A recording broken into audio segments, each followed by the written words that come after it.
Hello நண்பர்களே, இன்னைக்கு நம்ம எண்ட்லெஸ் யுனைட்டி சேனல்ல sweet and spicy tomato sauce எப்படி செய்யறதுன்னு தான் பார்க்க போகிறோம்.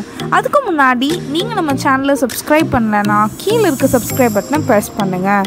கண்டிப்பாக இந்த வீடியோவை ஸ்கிப் பண்ணாமல் பாருங்கள். நல்லா பழுத்த 1/2 கிலோ தக்காளியை எடுத்துக்கோங்க. இந்த தக்காளியை சிறிது சிறிதாக நறுக்கி குக்கரில் சேர்த்துக்கோங்க.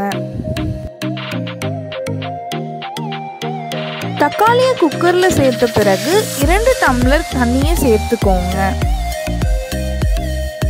இப்போ குக்கரை மூடிடலாம்.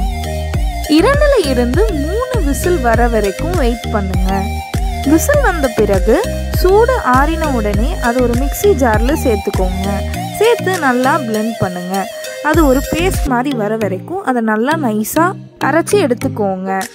இப்போ அந்த தக்காளி சாறை ஒரு ஜல்லடையில் சேர்த்து நல்லா வடிகட்டிக்கலாம்.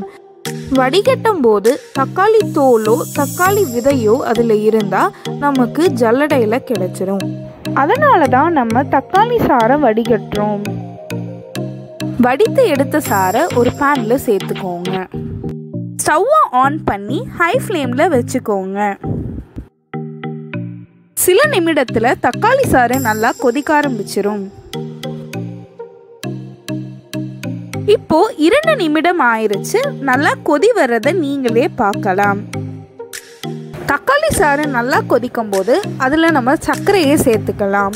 இங்கே நாங்கள் கரும்பு சர்க்கரையை சேர்த்துருக்கோம். 1/4 கப் சர்க்கரையை சேர்த்துக்கோங்க. சர்க்கரை சேர்த்த பிறகு அதை நல்லா கலந்து விட்டுக்கோங்க. இப்போ 2ல இருந்து 3 ஸ்பூன் அளவுக்கு மிளகாய் தூள் சேர்த்துக்கோங்க. இங்கே நாங்கள் 2 ஸ்பூன் மிளகாய் தூள் சேர்த்துருக்கோம். தேவையான அளவு உப்பை சேர்த்துக்கோங்க. உப்பையும் மிளகாய் தூளையும் சேர்த்த பிறகு டொமேட்டோ சாஸை நல்லா கலந்து விட்டுக்கோங்க. இப்போ டொமேட்டோ சாஸ் நல்லா கொதிக்குது. சிறிதளவு எலுமிச்சை சாறை சேர்த்துக்கோங்க. இப்போ டொமேட்டோ சாஸ் கெட்டியாகிறத நம்ம பார்க்கலாம். லெமன் ஜூஸ் சேர்க்கறதுனால இந்த சாஸை 1 வாரம் வரைக்கும் ஃப்ரிட்ஜில் வைத்து சாப்பிடலாம். இந்த சாஸை ஒரு கண்ணாடி ஜார்லேயோ இல்லைனா பிளாஸ்டிக் டப்பாலேயோ நீங்கள் பதம்படுத்தி வைத்துக்கலாம். இப்போ நம்ம சுவையான டொமேட்டோ சாஸ் தயாராகிருச்சு.